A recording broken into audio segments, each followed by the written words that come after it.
is out and about in Bristol. It's actually a perfectly normal evening in the life of a student. A few drinks with friends, followed by a house party at a friend's house. But the evening will end with a mystery that remains unsolved to this day. Because Jack O'Sullivan disappears on his way home. And although his route is recorded quite accurately by surveillance cameras, it is still not known what happened to the young man. And whether his disappearance was the result of a tragic accident or perhaps a crime.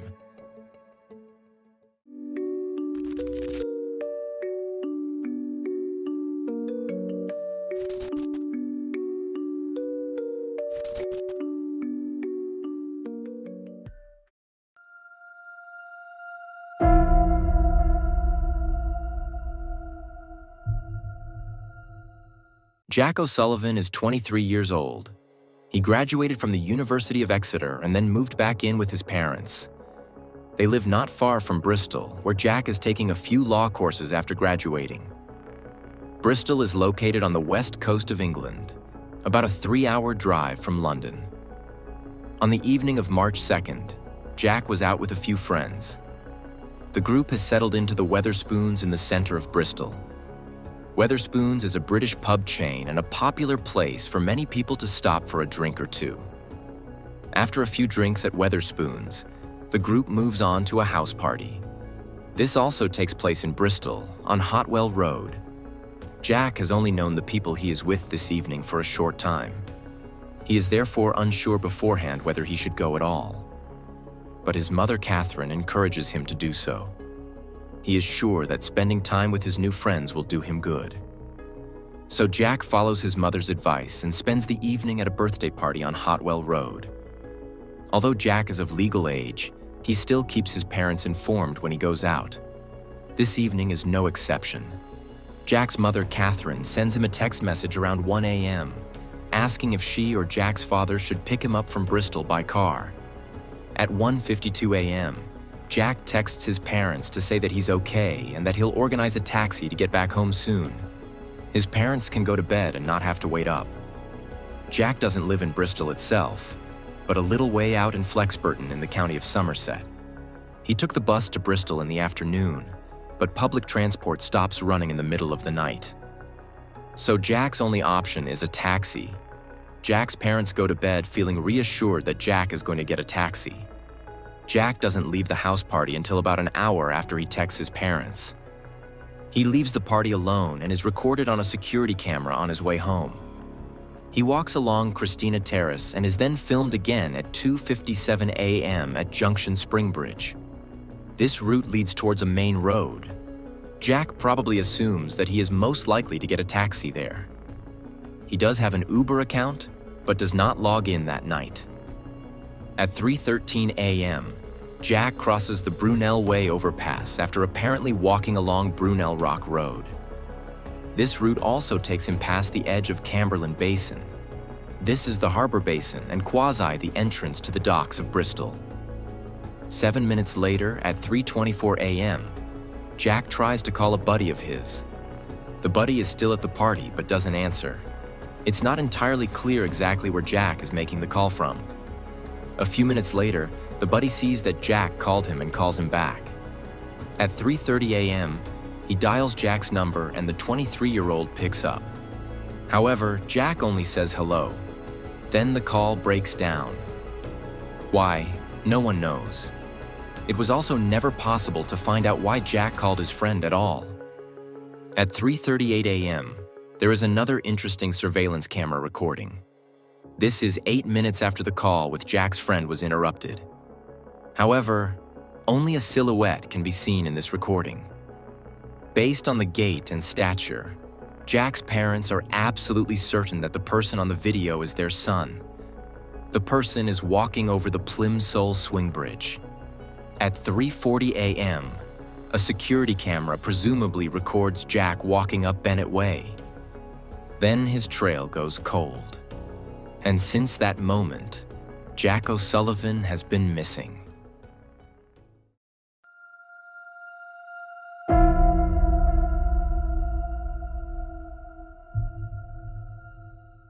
When When Jack's parents realize early in the morning that their son has not come home as planned, they immediately become uneasy. At the same time, Jack's mother, Catherine, has a glimmer of hope. Before Jack left the house the afternoon before, he proudly showed her his new Apple AirTag. This is a small tracking device that you can put in your pocket, or, like Jack, you can attach it to your keys. If you lose your valuables, you can use it to locate them. This is exactly what Catherine O'Sullivan tells the police when she reports Jack missing that day. Jack left the house with the AirTag, so it should be easy to locate him using the Apple service. However, Catherine's hopes are dashed immediately at the police station. She is told that Apple's privacy policy would not allow the AirTag data to be tracked. This seems nonsensical to the O'Sullivans, especially as Jack remains missing for days and even weeks. During a further conversation with the police, the investigators suggest that they have now tried to evaluate the AirTag. However, without success. The battery of the tracking device was apparently empty. Catherine replies that this could hardly be the case. At 6 p.m., Jack had shown her how the AirTag worked.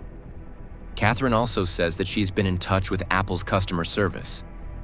They told her that the AirTag would show the last location even if the battery was empty. I don't have an AirTag myself, but if you do, please feel free to share your experiences with it in the comments, including how the battery life is.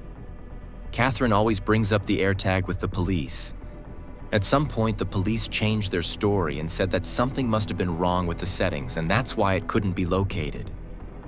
The police are said to have last told Catherine that the AirTag was not registered to Jack, but to his ex-girlfriend. That is why they were unable to access the data. However, Jack's ex-girlfriend denies ever having anything to do with an AirTag, let alone that Jack would ever carry something with him that she had registered. The fact is that the AirTag data has not been accessed to date, even though it could play an important role in the investigation. Jack's route is well documented by the surveillance cameras, but after the recording at 3:40 a.m., he is nowhere to be found. Catherine O'Sullivan is very critical of the police, if only because of the AirTag issue. She finds it completely incomprehensible that the data could not or should not be read for some reason. On top of that, the police initially overlooked the video recordings from the Plimsoll swing bridge. Catherine is sure that her son can be seen on them. However, she found these recordings herself and later submitted them to the police. Without her initiative, the police would have missed a possible piece of Jack's last journey. And it is precisely this recording that changes a few things. Because just because Jack can probably be seen on the recordings at the Plimsoll swing bridge, the recordings from nearby Bennett Way also turn up. If Catherine had not found these recordings of Plimsoll swing bridge, Jack's last sign of life would be missing. Without these two sightings, the last video recording of Jack would be at 3:13 a.m. near the harbor bench. And that is an important point in this case, because the police tell Catherine shortly after Jack's disappearance. The investigators suspect that Jack fell into the harbor at night and drowned. This assumption is tragic, but not unlikely, especially if you assume that the sighting near the harbor basin is the last shot. But if you take into account the two video recordings that Catherine found on her own weeks later, Jack's entire route changes. Because if Catherine is right, and it really is Jack that can be seen on them, then he is last seen moving towards the city and thus away from the water. This would make the police theory that Jack drowned less likely. I can see Jack on that last piece of footage. I can see him walking in a straight line with purpose. And then he's not there anymore. And I can also see so many vehicles driving past. And for me, I can't understand how somebody hasn't seen something.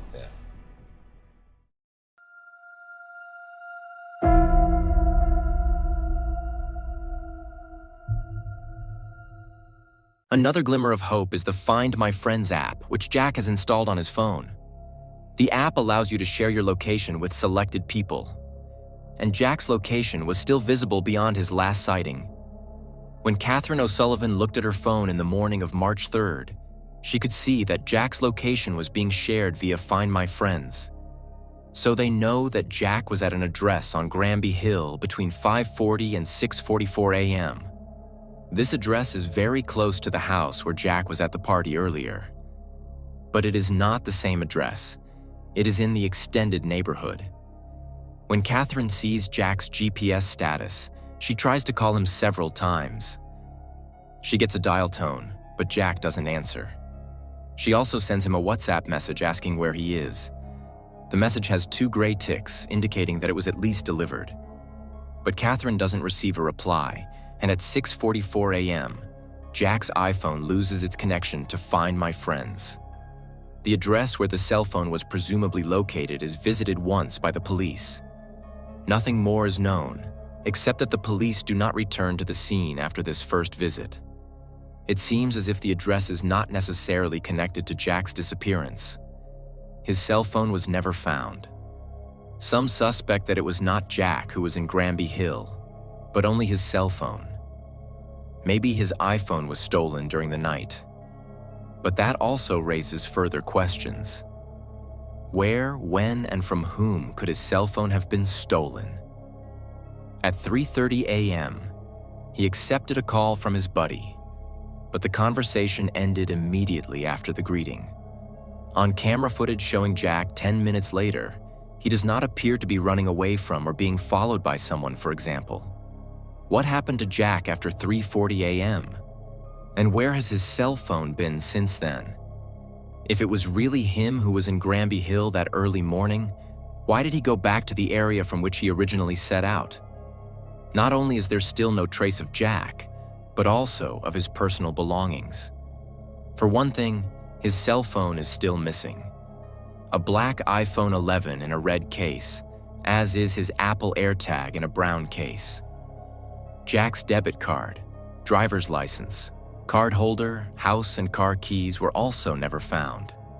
Neither the debit card nor Jack's cell phone were used after his disappearance. His Emporio Armani watch with a blue dial has also not been found to date. His green Barber jacket, an off-white knit sweater, chinos, and brown leather sneakers from Ralph Lauren were not discovered during any of the searches that were carried out. And that despite 40 search operations and 16 drone flights, and more than 100 witness statements being evaluated. More than 100 hours of surveillance camera footage was viewed, and a total of more than 200 hours were spent searching for Jack O'Sullivan between Bristol and Flexburton. In vain. The 23-year-old has been missing since the early morning of March 3, 2024. The police are said to have hinted to Catherine that they assume that Jack might have fallen and drowned somewhere near the water.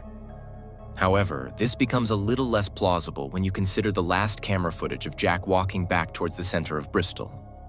And it would also not explain the cell phone signal from Granby Hill, which lasted until 6:44 a.m. Whoever had Jack's cell phone during this time ignored calls and messages from Catherine O'Sullivan during this period. This would actually tend to suggest that it was not Jack who was on Granby Hill from 5:40 a.m.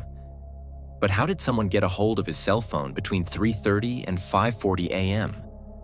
The fact that his bank card was also missing argues against Jack having been robbed. However, it was never used. No one tried to withdraw money or make a purchase with it. Furthermore, there are no witnesses who have come forward and claimed to have seen a robbery or an argument that night. None of the party guests with whom Jack was out on the evening of March 2nd have ever spoken publicly about his disappearance. His mother, Catherine, continues to try to bring the case of Jack O'Sullivan to the media and fights for her son to be found. And for that, we can only wish her and Jack's other relatives all the best. And that was our case today. But first of all, I would of course be interested to hear your theories about the Jack O'Sullivan case. How do you explain the connection between the many different clues? Do you think that Jack really had an accident and fell into the water? Or do you think it's more plausible that the 23-year-old was the victim of a crime?